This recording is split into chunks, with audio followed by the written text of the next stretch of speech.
You parked that slutty little car right where Marcus would see it, didn't you? Well, I taught you a lesson you won't forget. Those were the exact words Nancy Whitmore texted me after keying my car, not knowing that her own security system had recorded everything. My name is Olivia James. I'm 34 years old, and I work as a forensic accountant in suburban Denver. What started as a simple parking spot dispute turned into the most expensive mistake of my neighbor's life. I was standing in my driveway at 7:23 a.m. on a Thursday morning, staring at the deep scratches carved into my pearl-white Honda Civic's passenger door. The gouges ran from the front wheel well all the way to the rear bumper, deliberate, methodical damage that would cost thousands to repair. But what Nancy didn't know was that I'd spent the last 8 years analyzing financial crimes for the FBI, and I had a very particular set of skills when it came to building airtight cases. I didn't scream. I didn't cry. I didn't march over to her house demanding answers. Instead, I did what I always do when faced with a problem. I documented everything. I took 47 photographs from different angles, measured the scratches with a ruler, and noted the exact time and weather conditions. Then I calmly got in my damaged car and drove to work, already formulating a plan. The flirting parking accusation was absurd, but it explained everything. Nancy had become increasingly hostile over the past 6 months, ever since her husband Marcus and I had been assigned adjacent parking spots in front of our townhouse complex. The spots were clearly marked and assigned by the HOA, but Nancy seemed to think I was positioning my car strategically to catch her husband's attention. The reality was far more mundane. I parked there because it was my designated spot, period. Let me paint you a picture of our neighborhood dynamics. Nancy Whitmore was a 41-year-old former real estate agent who'd given up her career after marrying Marcus, a successful orthodontist. They lived in the largest unit in our complex, drove matching BMWs, and Nancy spent most of her days monitoring everyone else's activities from her front window. She'd appointed herself the unofficial neighborhood watch, though her version of watching involved spreading gossip and creating drama where none existed. Marcus, to his credit, had always been polite but distant.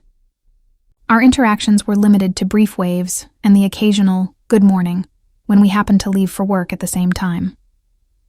Nancy, however, seemed to interpret these minimal courtesies as evidence of some elaborate seduction plot.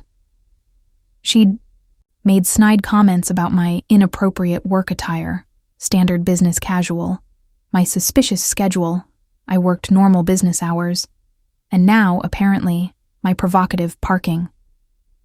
The situation had escalated 2 weeks earlier when Nancy confronted me directly. I was loading groceries into my trunk when she approached, her face flushed with anger.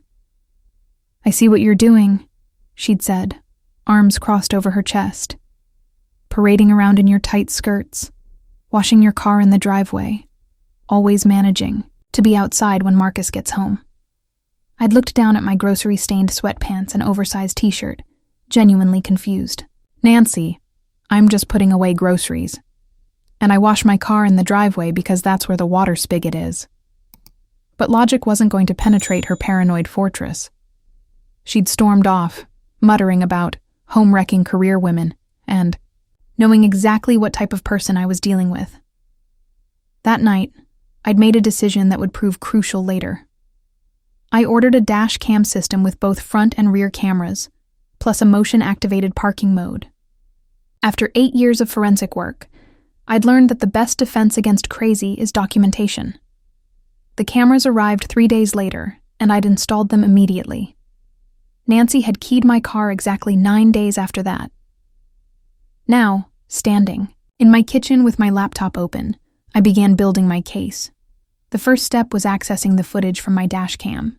The parking mode had triggered at 11:47 p.m. the previous night, capturing everything in crystal clear high definition. Nancy approached my car wearing a dark hoodie, looked around nervously, then produced a key from her pocket and systematically dragged it along the entire passenger side of my vehicle. The footage was so clear, I could see the satisfied smirk on her face when she finished. But that wasn't all. My forensic training had taught me to look for corroborating evidence, so I decided to check if any other cameras in the area might have captured the incident. Our complex had several security cameras, and I knew that Mrs. Chen in Unit 4B had recently installed a doorbell camera. More importantly, Nancy and Marcus had their own elaborate security system, 4 cameras covering every angle of their property, including a perfect view of the parking area. I spent my lunch break reviewing the building's security policies and talking to Mrs. Chen, who was more than happy to share her footage. She'd never liked Nancy's judgmental attitude and had witnessed several of Nancy's paranoid rants about various neighbors.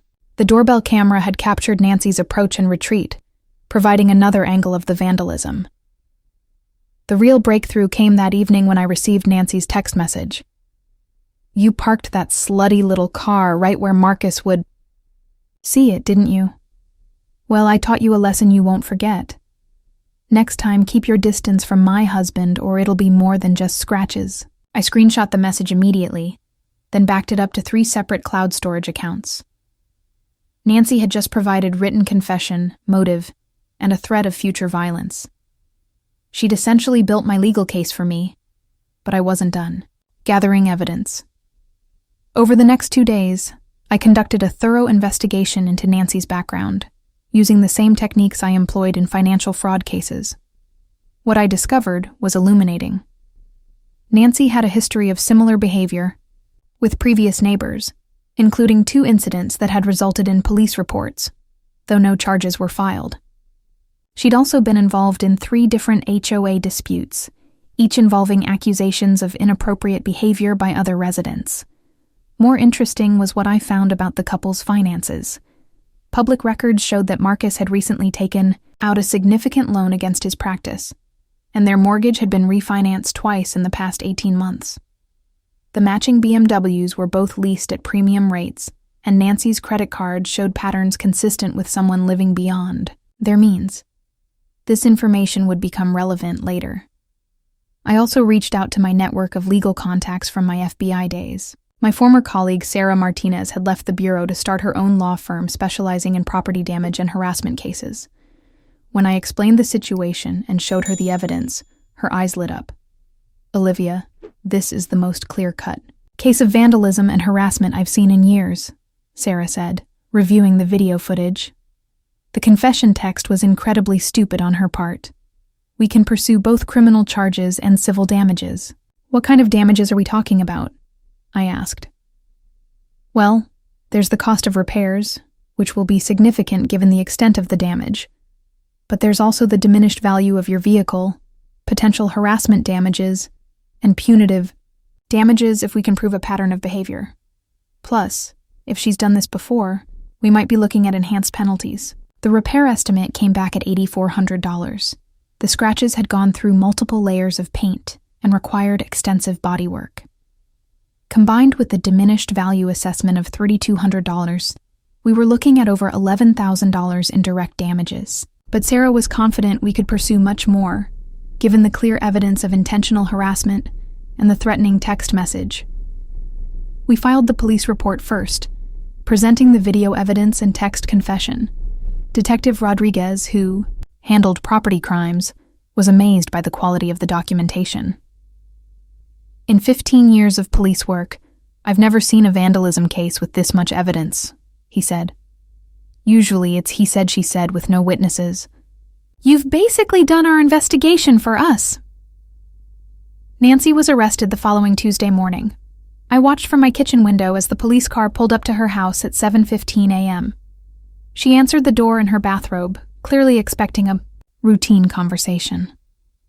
When they placed her in handcuffs, her shocked expression was priceless. Marcus stood in their doorway looking confused and embarrassed as his wife was led to the patrol car. The arrest made the local news. Suburban wife arrested for car vandalism over parking dispute. And suddenly everyone in the complex knew exactly what had happened. The HOA board called an emergency meeting to address escalating neighbor conflicts, and several residents came forward with their own stories about Nancy's increasingly erratic behavior.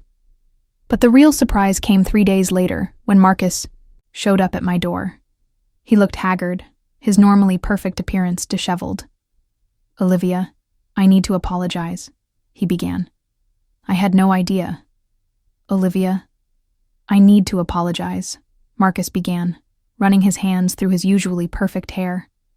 I had no idea Nancy's behavior had escalated to this level. When the police showed me the video footage, I was horrified. This isn't the woman I married. I invited him in, curious about what he might reveal. Marcus looked around my modest living room, so different from their designer showcase next door, and seemed genuinely uncomfortable. Can I get you some coffee? I offered, maintaining the same professional courtesy I'd always shown him. Please, he said, settling into my worn but comfortable armchair. Olivia, I need you to know that I never encouraged any of Nancy's suspicions. I've been polite to you because you're a good neighbor, nothing more. But Nancy, she's been different lately. Paranoid. Accusing me of things that never happened. As I prepared the coffee, Marcus continued talking. She's been seeing a therapist, Dr. Richardson, for what she calls marriage anxiety. But I think it's something deeper. She started questioning every interaction I had with any woman, my dental assistants, patients, even the elderly lady at the grocery store checkout. I handed him his coffee and took notes mentally, the way I did during financial crime interviews. When did this behavior start? I asked. About 18 months ago, Marcus said, then paused. Actually, right around the time we had some financial difficulties with the practice, I had to take out a substantial loan, $340,000 to upgrade, equipment and expand. Nancy didn't handle the stress well. She seemed to think that if our marriage looked perfect from the outside, everything else would fall into place. This was interesting. Financial stress often triggered irrational behavior, and Nancy's expensive lifestyle would have been threatened by any reduction in income. Marcus, I need to ask you something directly, and please don't take offense. Has Nancy ever damaged other people's property before? His silence was telling. Finally, he nodded slowly. In our previous neighborhood, there was an incident with a woman named Jennifer Walsh. Nancy became convinced that Jennifer was flirting with me at the gym. Jennifer's car was vandalized. Someone poured bleach all over it. Nancy swore it wasn't her, but the timing was suspicious. Did Jennifer file charges? She moved away before anything came of it. We moved here 6 months later. Marcus set down his coffee cup with shaking hands. God, I should have seen the pattern. I should have gotten her help sooner. After Marcus left, I called Sarah Martinez immediately. We need to look into Nancy's history more deeply, I told her. I think we're dealing with someone who has a pattern of escalating behavior. Sarah agreed to hire a private investigator, someone she'd worked with on other cases. Within 48 hours, we had a comprehensive report that painted a disturbing picture. Nancy Whitmore had been involved in similar incidents in 3 different neighborhoods over the past 8 years. Each time, the pattern was the same. She'd become fixated on a woman she perceived as threatening her marriage. Harassment would escalate, property would be damaged, and then the Whitmores would relocate. The investigator, a former police detective, named Robert Chen, Mrs. Chen's nephew as it turned out, had found records of restraining orders in 2 different counties. Nancy had violated both orders, but had received only probation due to her clean record in each new jurisdiction and skilled legal representation. She's been getting away with this because she moves before patterns can be established, Robert explained during our meeting at Sarah's office. But you've got her dead to rights this time. The evidence is overwhelming, and now we can show a history of similar behavior. More importantly, Robert had discovered something that would prove crucial to our case. Nancy had been documenting her own obsessions in a private blog called Protecting What's Mine, using the pseudonym Devoted Wife 41. The blog, which had been running for 2 years, contained detailed accounts of her surveillance activities, photographs of perceived threats, and increasingly unhinged rants about predatory women who target successful men. The most recent entries were about me. Nancy had been photographing me without my knowledge for months, documenting my daily routine, my work clothing, and every interaction I'd had with Marcus. She'd even calculated the timing of my departures and arrivals, looking for patterns that might indicate I was coordinating with her husband's schedule, One entry, dated just 3 days before the vandalism, read, "The forensic accountant thinks she's so smart, parking that white car where Marcus can't miss it. She wears those fitted blazers and carries herself like she owns the world. Today she was washing her car in tight jeans and a tank top, clearly performing for his benefit.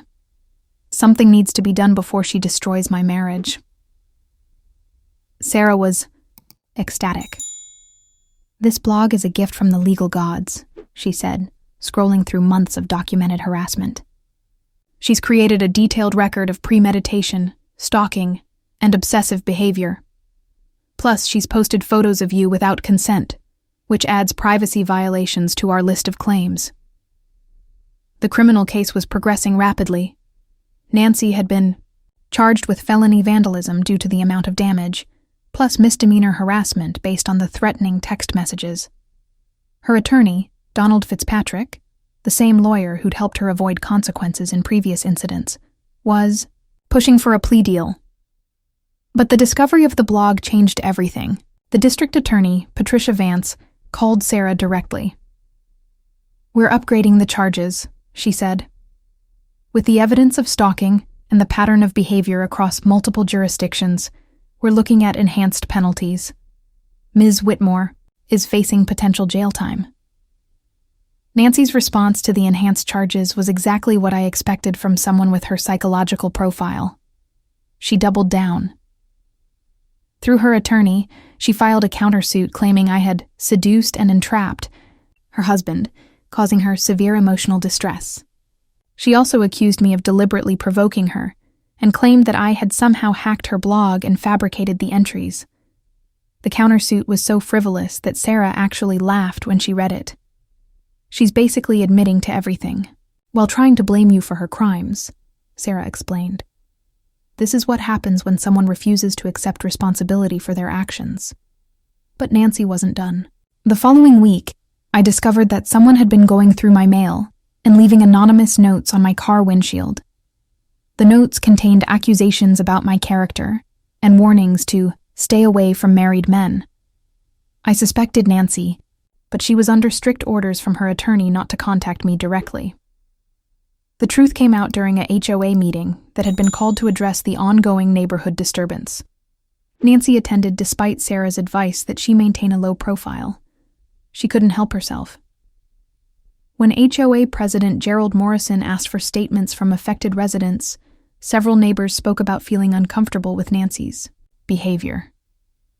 Mrs. Chen mentioned the constant surveillance, and Tom Bradley from Unit 7A described feeling watched and judged whenever he spoke to any woman in the complex. Then Nancy stood up. "I've been protecting this community from a predator," she announced, her voice shaking with emotion. "Olivia James is a manipulator who targets successful married men. She's been stalking my husband, and when I tried to defend my marriage, she had me arrested." The room fell silent. Gerald Morrison cleared his throat uncomfortably. "Mrs. Whitmore, I don't think this is the appropriate forum for—" "She ruined my car because I parked in my assigned spot," I said calmly, standing up. "She's been photographing me without permission, going through my mail, and leaving threatening messages. There's video evidence of the vandalism and a written confession in her own text message." Nancy's face went red. "You seduced my husband. I saw you washing your car in revealing clothing, timing your schedule to match his, always finding excuses to be outside when he came home." "Nancy," Marcus said quietly from the back of the room. He'd been sitting alone, looking mortified. "Stop. Please just stop." But she couldn't. "She's a home wrecker. She moved here specifically to target successful men in the neighborhood. Look at her, living alone, no boyfriend, focusing all her attention on married men." That's when I realized Nancy had given me the perfect gift. She'd just confessed to stalking and harassment in front of 40 witnesses, while demonstrating exactly the kind of obsessive, irrational thinking that had led to the vandalism. "Thank you, Nancy," I said quietly. "I think everyone here now understands exactly what kind of behavior I've been dealing with." The meeting ended with the HOA board unanimously voting to ban Nancy from common areas pending the resolution of the criminal case. Several residents approached me afterward to apologize for not speaking up sooner about her behavior, but the most significant conversation happened in the parking lot. Marcus walked over to my car as I was leaving, looking defeated. "Olivia, I'm filing for divorce," he said simply. "I can't live with someone who's become this person. The Nancy I married wouldn't have hurt an innocent person out of paranoid jealousy." "I'm sorry it's come to this," I said, and I meant it. Despite everything, I felt bad for Marcus. He was a decent man who'd found himself married to someone with serious mental health issues. "There's something else you should know," Marcus continued. "Nancy used money from our joint account to hire a private investigator to follow you. She spent $8,000 over 3 months documenting your activities. I have the invoices." This was news to me, but it explained how Nancy had known so much about my daily routine. It also added another layer to our civil case. She'd used marital funds to finance her harassment campaign. "Marcus, I need you to preserve those invoices," I said. "And any other documentation of Nancy's behavior. It's going to be important for both your divorce and my civil case." He nodded. "I've already copied everything and given it to my divorce attorney. Nancy's actions haven't just destroyed your property. They've destroyed our marriage and my reputation in the community." That weekend, I received an unexpected visitor. Detective Rodriguez called to let me know that Jennifer Walsh, the woman from Nancy's previous neighborhood, had contacted the police after seeing the news coverage of Nancy's arrest. "She wants to testify about her experiences," Detective Rodriguez explained. Apparently, Nancy's harassment campaign against her was much more extensive than her husband realized. There were incidents beyond the car vandalism, threatening phone calls, messages left at her workplace, letters sent to her family members accusing her of adultery. Jennifer and I spoke by phone that evening. She was a 38-year-old marketing director who'd been completely blindsided by Nancy's obsession. "I had maybe 5 conversations with Marcus at the gym over 6 months," Jennifer told me. "Mostly about workout routines or the weather. I had no idea his wife was watching and interpreting normal social interaction as some kind of affair." "What finally made you move?" I asked. "It wasn't just the car," Jennifer said. "Nancy somehow got my work email and sent messages to my boss claiming I was having an affair with a client's husband. She sent similar emails to my parents and my sister, trying to convince them I was a homewrecker. The harassment consumed my life for months." Jennifer agreed to provide testimony for both the criminal case and civil lawsuit. Her experiences established the pattern Sarah needed to prove that Nancy's behavior wasn't a momentary lapse in judgment, but part of a long-standing pattern of harassment and intimidation. The preliminary hearing was scheduled for the following month, but Nancy's behavior continued to escalate. Despite her attorney's instructions, she created a new social media account and began posting about the injustice of her situation. The posts contained enough identifying information about me that Sarah was able to get a restraining order based on continued harassment. The restraining order was served on a Tuesday morning. I watched from my kitchen window as the sheriff's deputy explained the terms to Nancy on her doorstep. She was not to come within 200 yards of me, my home, or my workplace. She was not to contact me directly or indirectly, and she was not to post about me on social media. Nancy's response was predictable. She violated the restraining order within 24 hours by driving slowly past my house multiple times and taking photographs from the street. Mrs. Chen's doorbell camera captured everything, and Nancy was arrested again. This second arrest changed the entire dynamic of the case. Nancy was now facing multiple charges and had demonstrated that she couldn't control her behavior even when facing serious legal consequences. Her bond was revoked, and she spent the next 6 days in jail. That's when Marcus came to see me again, this time with a proposition that would change everything. Marcus stood in my living room at 8:47 p.m. on a Friday evening, holding a manila envelope that would change everything. He looked like he'd aged 10 years in the past month, his usually perfect appearance disheveled, dark circles under his eyes, and his hands shaking slightly as he set the envelope on my coffee table. "Olivia, I need to make this right," he said, his voice barely above a whisper. "Nancy's destroyed your life, my life, and God knows how many others. I found something that will end this once and for all." Inside the envelope were bank statements, credit card records, and receipts spanning 3 years. Marcus had done his own forensic investigation, and what he'd discovered was staggering. Nancy hadn't just hired one private investigator to follow, me. She'd hired 4 different agencies across 3 states to monitor her various targets. The total cost was $47,832, all funded by withdrawals from their joint accounts and cash advances on credit cards Marcus didn't know existed. But that wasn't the most damaging revelation. Nancy had been running insurance scams in each city they'd lived in. After vandalizing Jennifer Walsh's car with bleach, Nancy had filed a false police report claiming someone had vandalized their BMW in retaliation. She'd collected $12,400 in insurance money for damage that never occurred. She'd pulled similar scams in 2 other cities, always timing the false claims to coincide with their relocations. "She's not just obsessive," Marcus said, running his hands through his hair. "She's a calculating criminal who's been using her mental health issues as cover for fraud. I've been unknowingly married to a con artist for years. I studied the documents with the same attention I brought to FBI financial crime cases. The pattern was clear.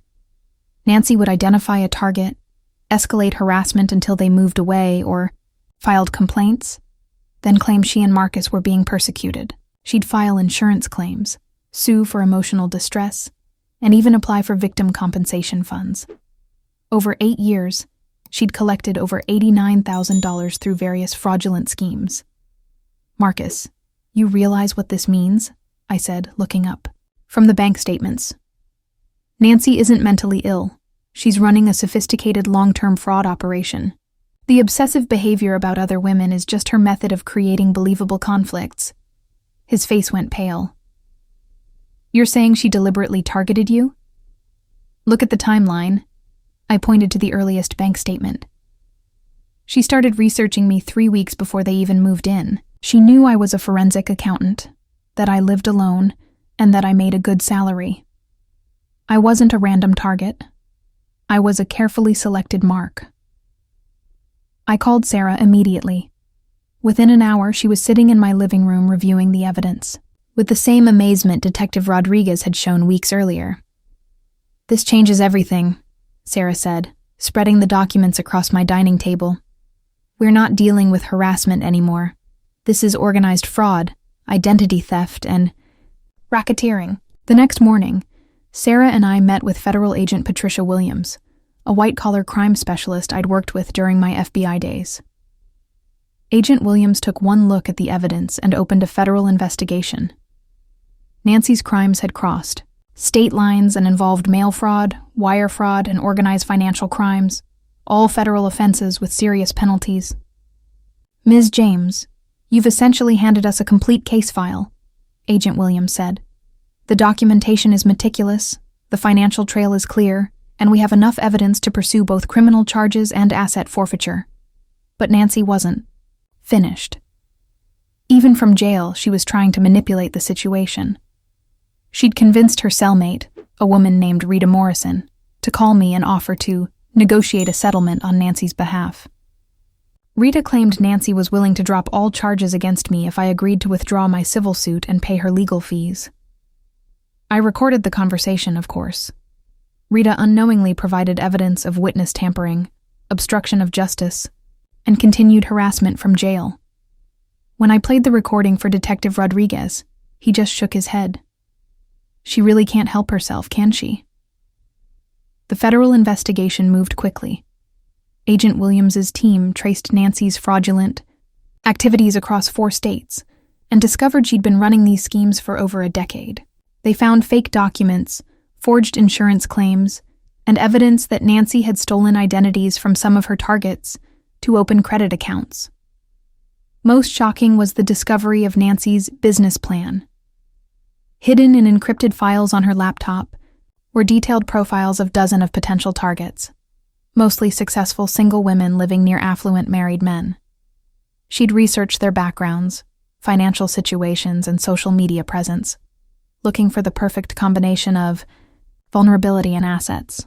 She's been treating harassment like a business, Agent Williams explained during a briefing. Each target was evaluated for potential profit, insurance claims, settlement potential, victim compensation eligibility. Your case was supposed to be her biggest payday yet. The preliminary hearing was a media sensation. Nancy appeared in court wearing an orange jumpsuit, her previously perfect appearance now hollow-eyed and desperate. Her attorney, Donald Fitzpatrick, tried to argue that Nancy was suffering from a mental breakdown caused by marital stress, but the federal evidence painted a very different picture. Sarah presented our case methodically, starting with the video evidence of the vandalism and building to the revelation of Nancy's broader criminal enterprise. The judge, Honorable Margaret Chen, Mrs. Chen's daughter-in-law as fate would have it, listened with growing amazement as the scope of Nancy's activities became clear. "Your Honor," Sarah said, addressing Judge Chen directly, "the defendant has been operating a criminal enterprise disguised as domestic disputes.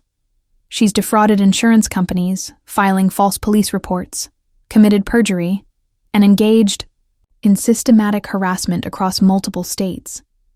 This isn't a case of a troubled woman acting irrationally. It's organized crime with a very specific business model." Nancy's reaction was exactly what I expected. She stood up in court despite her attorney's attempts to restrain her and launched into a 15-minute rant about how she was the real victim. She claimed I had seduced her husband, destroyed her marriage, and orchestrated an elaborate conspiracy to frame her for crimes she didn't commit. "She's a predator," Nancy screamed, pointing directly at me. "She targets successful men and destroys families for profit. Everything I did was to protect my community from her manipulation." Judge Chen waited patiently for Nancy to finish, then delivered one of the most devastating judicial responses I've ever witnessed. "Ms. Whitmore, you've just provided the most compelling evidence for the prosecution's case. Your inability to accept responsibility, even when presented with overwhelming evidence of your criminal behavior, demonstrates exactly the kind of calculated manipulation Dr. Richardson warned us about in his psychiatric evaluation. Dr. Richardson, it turned out, had been documenting Nancy's lies and inconsistencies for months. Far from treating her for marriage anxiety, he'd been gathering evidence that Nancy was a pathological manipulator with no genuine mental health issues. His report, submitted to the court, concluded that Nancy was completely competent, fully aware of her actions, and demonstrated clear intent to commit crimes for financial gain. The criminal case concluded with Nancy pleading guilty to 12 federal charges to avoid a trial that would have exposed even more victims. She was sentenced to 8 years in federal prison, ordered to pay $247,000 in restitution to her various victims, and banned from social media for 10 years after her release. But the civil case was where real justice was served.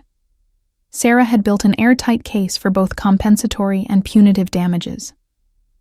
The jury awarded me $340,000, the exact amount Marcus had borrowed for his practice, which seemed poetically appropriate. Additionally, Nancy was ordered to pay $180,000 in punitive damages and all legal costs. Since Nancy had no assets of her own, the judgment was satisfied through the forced sale of the Whitmore house and both BMW leases. Marcus, who had filed for divorce immediately after Nancy's arrest, was able to keep his practice and rebuild his professional reputation. He testified on my behalf during the civil trial, providing crucial evidence about Nancy's systematic deception. The most satisfying moment came 6 months later when I received a check for $438,147, representing my full settlement plus accrued interest. I deposited half the money into a victim assistance fund Sarah established to help other people who'd been targeted by similar harassment campaigns. The rest went toward a down payment on a beautiful house in a different neighborhood, one with excellent security systems and very thorough background checks for potential residents. Nancy's blog, Protecting What's Mine, became evidence in 3 additional criminal cases as other victims came forward. Jennifer Walsh successfully sued Nancy for $95,000 in damages related to her harassment campaign. 2 other women from previous neighborhoods filed similar suits, and the federal investigation ultimately identified 17 victims across 8 states. Marcus and I maintained a cordial relationship after everything was resolved. He sent me a Christmas card that first year with a simple message. "Thank you for having the courage and competence to stop her. I'm sorry it took your intervention for me to see what Nancy really was." The greatest vindication came 2 years later when I received a call from Agent Williams. Nancy had been caught running a commissary scam in federal prison, bilking fellow inmates out of money by claiming she could arrange early releases through her legal connections. She was facing additional charges that would extend her sentence by another 3 years. "Some people never learn," Agent Williams said with a laugh. "Nancy's trying to run the same kinds of cons in prison that she ran on the outside. But prison is full of people who don't fall for manipulation as easily as suburban neighbors." Looking back, I realized Nancy made a critical error from the very beginning. She underestimated her target. She saw a single woman living alone and assumed I was vulnerable and naive. She didn't realize that 8 years of forensic investigation had taught me exactly how to document criminal behavior, build legal cases, and work with law enforcement to achieve justice. More importantly, Nancy's own psychology worked against her. Her need to feel superior and in control led her to create detailed records of her criminal activities. Her inability to stop talking led to confessions and admissions that built the prosecution's case. Her compulsive need to manipulate people eventually extended to judges, juries, and law enforcement. People who'd seen every manipulation tactic imaginable. The neighborhood returned to peaceful normalcy after Nancy's imprisonment. Mrs. Chen organized a block party that summer, and several residents thanked me for dealing with the Nancy situation. The HOA implemented new policies requiring background checks and reference verification for potential residents. Property values actually increased after news spread that the neighborhood harasser had been permanently removed. I kept my dash cam system and upgraded my home security, not out of fear, but out of professional habit. Experience had taught me that documentation and preparation are the best defenses against people who try to manipulate and harm others. 3 years later, I received one final piece of correspondence from Nancy, a letter forwarded through the prison system. In it, she continued to insist that she was the victim of an elaborate conspiracy and that someday the truth would vindicate her. She claimed to be writing a book about her experiences and suggested I should be prepared for the consequences. When her story became public, I filed the letter with my attorney and sent a copy to the federal probation office. Nancy was violating the terms of her sentence by attempting to contact me, and she received additional penalties that further extended her prison term. Some people look for complex explanations for criminal behavior, but Nancy's case was remarkably simple. She was a predator who'd found a profitable method of victimizing others, and had gotten away with it for years.